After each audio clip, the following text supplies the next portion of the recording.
So when you grew up, um, what made you decide you wanted to become a doctor? So Vijay, one thing is, my older brother, Ajit, was in academics very good. And my grandfather would give a hoot to a person who was not getting good grades. So to get his favor, we all had to work very hard and show him we're getting all A's. So I worked very hard and tried to do as good as Ajit could do. And that competitive thing helped me tremendously.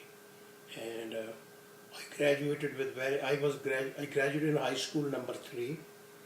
Then I got into med school, did fairly well in med school. So that desire to excel has been always there. Even today, I may not have big big desire to do more in medicine, but I want to excel in other areas. I want to read more. I want to do more charity work. I want to learn about world. I want to learn about business. So that somehow has been ingrained in my mind all along.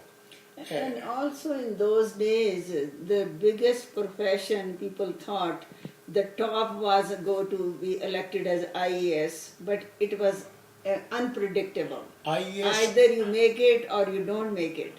And then highest after that was a physician to medical, then was engineering, and then was going to army to be as an officer or become a teacher. So that's how people were graded. So depending on your grades, you choose what you want to do. And there was competitive exam for all of them.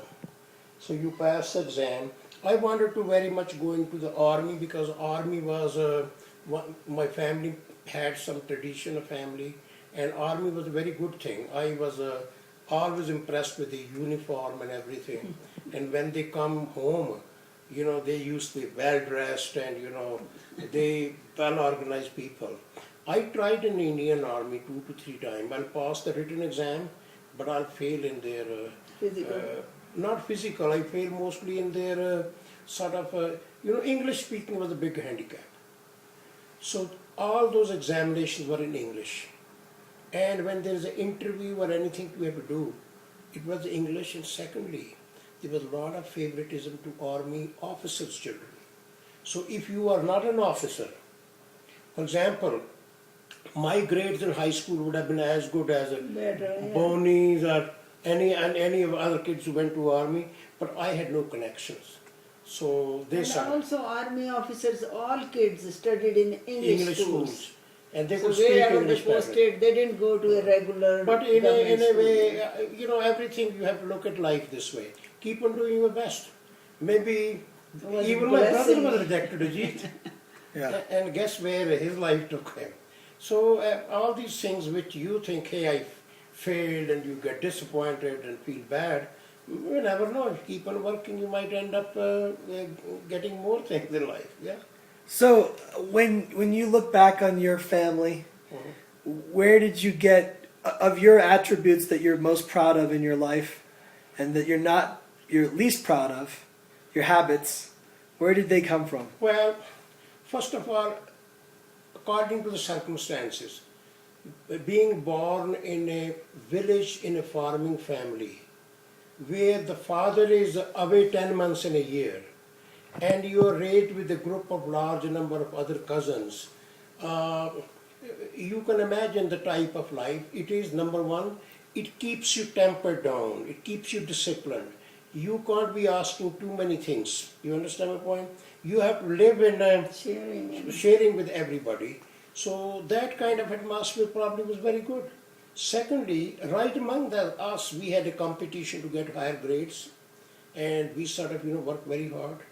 We would mug up the books and and try to get as good grades as we could.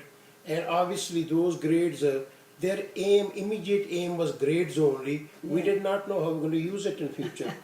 So for example, none of us knew. We knew that we didn't want to do farming. So the other choices are an army service, a civil service, a doctor, engineer. So even my brother went into engineering school, and after engineering he thought he wanted to go to IAS. So there was a change. So he tried army, I tried army, but I'm happy where I went to med school. I enjoyed med school. And actually, My most enjoyable time was the med school. I think it was a fantastic thing for a village boy to make his grades. To go to a city Yeah. and then meet people, the city So grown Vijay, people.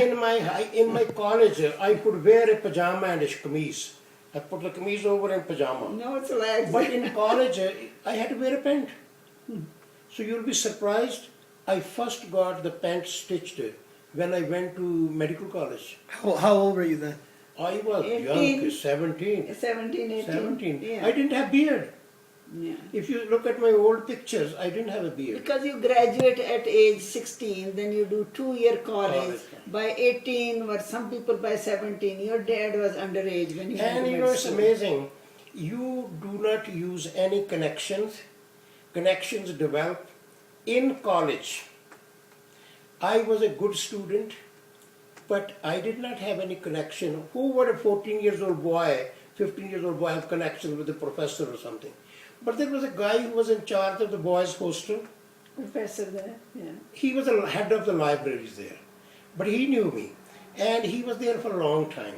So he told a few teachers, we got to help this kid get med school. Because But some they were did. like doctors, You know, some kids, people with and their some, heart. with other Yeah. people. Did you ever come back and what was that person's name? I have forgotten his The name. now. librarian? I thanked him. At Patiala Medical Yeah, School? no, at In your high school? high school. In medical school, I'm indebted to all my teachers. Yeah. Did you ever thank the guy from high school? High school guy, actually, by the time high school split into two. Yeah. So the man who was a headmaster, there was Yeah, another. lot of, But I- respect for your headmaster. He Yeah, I used had to lot of come and respect. see in village. They actually Yeah, would come they to me as felt patients at the proud medical of college. him, When I was Amritsar, they would come as patients to me. I regard them very well. And of course, college, medical college, I'm thankful to all professors. I could have failed in ophthalmology. I could have failed in gynae and obstetrics, women diseases. But there were people there who had I was the so-called in charge of boys' hostel, one of they used to call prefect. Prefect, yeah. And I got the college honor roll for sports. Sports, yeah. And I got a college sports. scholarship in academics. So my teachers, even where I will flounder, they helped me up. But there were situations where there's some people who had more connection than me, they did beat me down. For example, in pharmacology subject, I never failed, but the principal's daughter got more marks than me. Yeah, she got Because she was the principal's daughter. Yeah. So those kind of things would happen everywhere. A little bit of favoritism, but I was so proud of my college. Okay.